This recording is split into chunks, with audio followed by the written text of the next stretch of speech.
এই এমসিকিউটা দেখবো।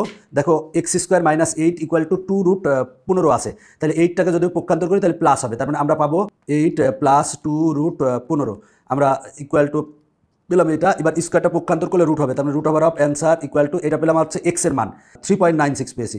এখন দেখবো অপশনে কোনটা ক্যালকুলেশন করলে 3.96 আসে। তাহলে আমরা যদি গ ক্যালকুলেশন করি, তার মানে √5 প্লাস √5, এরপরে কিন্তু স্পেস দিতে হবে, ভুল করা যাবে না।